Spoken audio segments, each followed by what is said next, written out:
Seems to me like winter's just going to keep on coming, and it's not going to stop.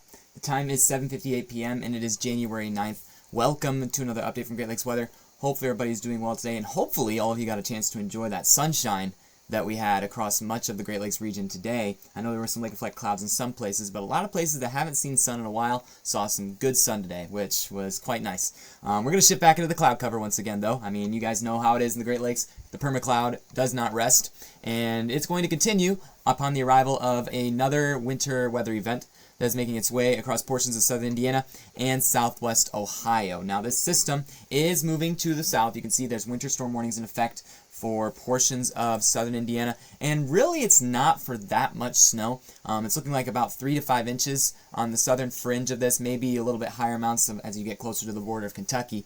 But it's going to fall at a faster rate, and it's going to be more heavier and wet in nature, which could contribute to a bit more of a slick aspect to the roads that the storm is associated with. Further north, you see about 2 to 4 inches, maybe 1 to 3. As you get further, and even further north than that, totals tend to drop just a little bit. But it does look like most places in the Great Lakes region are going to see at least some snow.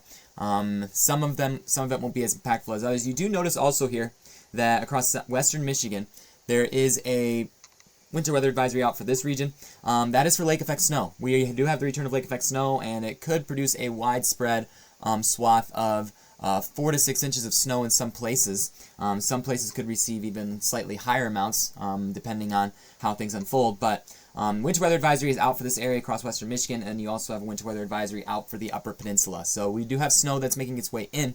It's going to be something that we're going to watch out for over the next couple of days. Let's get closer to the action with the HRRR model. Again, this is the more recent HRRR run. Gives an idea of how things are going to unfold as this system was in. Again, this system's already been passing through portions of Texas, Oklahoma, Arkansas, and has been causing some slick spots down there. Again, places down there not really used to the snow in a lot of different situations. So, I mean, on occasion you get the snow events, but their vehicles aren't really built for it like they are up here. So, as you can see, by the time we get to tomorrow morning, 7 a.m. Friday, you have this swath of snow that's making its way into portions of the southern Great Lakes. Illinois is going to be seeing snow by morning. And then it does move into portions of southern Indiana. Pretty much all of Indiana is seeing snow potentially, according to the HRRR, at noon on Friday, and it's also making its way into Michigan. And upon the passage of this cold front that you can kind of see here, what we're going to see is the arrival of some lake effect snow that's going to redevelop again on the back side of this system, and that is what's going to contribute to the snow accumulations across portions of the Upper Peninsula and portions of Michigan. So that's going to be something to keep in mind over, across portions of western Michigan, that Friday into Saturday is going to still be slick because we're going to have lake effect snow that's going to be ongoing across that region. So progressing it forward, you can see that the lake effect snow continues into much of the day on Saturday, finally ends around Saturday afternoon after that system makes its way through. So that's really what we're watching out for with this setup here. The potential for some system snow that's going to be widespread across the lower Great Lakes. Pretty much, you can see that the HRRR is depicting that most of the Great Lakes is going to see snow from this. Not too much snow, but it'll be enough to fall at a fast enough rate to cause some slick spots, particularly as we approach the midday time frame on Friday. So again, that's keep in mind that it continues into Saturday for portions of Michigan. So let's get a look at the potential snow totals here. Again, this is model data. It's probably going to change a lot, particularly the lake effect snow potential will shift in a lot of different ways as new model runs come in. But this is what's being depicted right now. This is on a 10-to-1 ratio. So again, this is equating about 10 inches of snow to an inch of rain. And you can see that the potential exists for some places to see about 2 to 5 inches of snow, particularly in those lake effect snow bands across southwestern Michigan. You can see that it's not really a robust lake effect snow event like we saw earlier in the year. It's focusing across portions of southwestern Michigan as well. You can see that the snow accumulations show locally higher amounts possible. We may see some amounts of 6 inches, maybe 7 inches. Likely going to remain closer to the 6-inch range, though. I don't really see anything too excessive. But you can see also a lot of places across the Great Lakes. Sorry, Wisconsin. I know the Wisconsin snow donut hole is a real thing, as some people are saying, because you haven't been seeing too much. You've been missing out. But these places down here are going to be seeing more widespread snow accumulations in this case. So that's kind of what we're watching there. Again, not going to be a hugely impactful event, but the snow might be falling at a fast enough rate to cause some slick spots on Friday, so you want to keep that in mind as you travel. Now, I do want to talk about the long range, because the long range still does look active and it still looks wintry. beyond a shadow of a doubt. And in fact, the Climate Prediction Center is also picking up on this. They have put out the 7 to 14 day risk outlook for heavy snow, and you can see they've outlined a pretty broad area for a slight risk. Now keep this in mind. This is an experimental model that is still being perfected, but it is still depicting the potential for some winter weather to cause some action across portions of the Great Lakes sometime between January 17th and January 21st. Not only that, but they're also outlining the potential for some high winds. Now, you've probably seen what's been going on in California. Absolutely tragic. Definitely thoughts and prayers are going out to the people that are affected by that, because it's tragic. It's really hard to see that.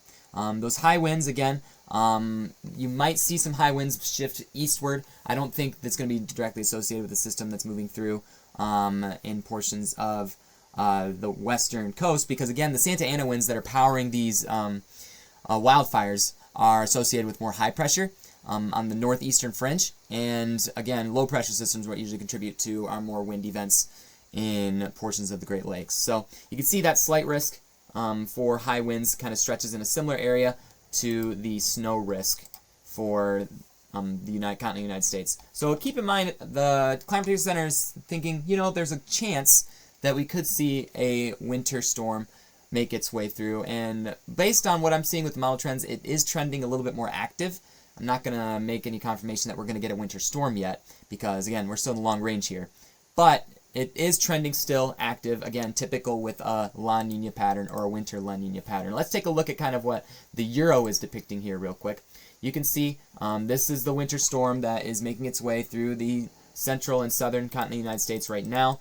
And again, you can see the heavier brunt of it is definitely going to make its way across portions of the Tennessee area. Tennessee is practically shut down as of right now, which is pretty wild. The entire state of Tennessee, I believe, has closed their schools due to this winter storm making its way through. But as that moves through, you can see, again, it's going to follow a similar pattern that what the HRRR had projected also.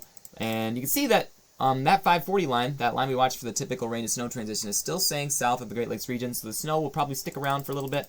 And again, we're going to be monitoring the potential for a few low pressure systems to make their way through as we get into next week. That will increase our chances for lake effect. This, in particular, this low pressure system, if it does deepen a little bit or kind of stagnate over the Great Lakes region, it could draw in the potential for some lake effect snow as some moisture makes its way in along with it. So that's going to be something to watch out for, how much lake effect snow we see next week and around Monday and Tuesday time frame.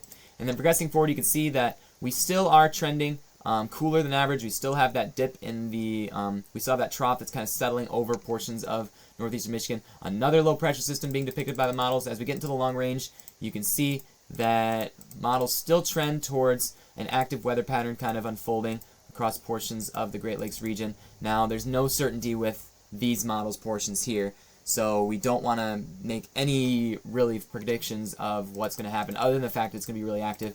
This model run here, if you see it on the internet or anything like that, keep in mind, this is at hour 3:24 or 3:30 on the model run. So this is most definitely going to change. But where this did happen, there will be a lot of talk about it on social media. But again, long-range model, still some things to think about with regards to how things are going to unfold. But overall, trending active and a little bit more snowy. And hopefully Southeast Michigan gets in on a little bit more, and Wisconsin. I know you guys are kind of in a we want more snow type of deal. So, totally understandable. But some of you aren't, but some of you are, and I understand that. So, I might be chasing on Saturday, early morning, depending on how the models play these things out. But I'll probably get up, do a little road report, because I know Saturday, weekend, probably get a good opportunity to get out and see that weather. So make sure to subscribe to stay updated. I'll be live streaming that event. And again, we will continue to be tracking the winter pattern as it makes its way through. And then as we get into spring season, we will be back on the tornado chasing train, which may not be as active as some of the seasons have been. So we'll have to see how things unfold with that. But thanks for watching, everybody. See you all later.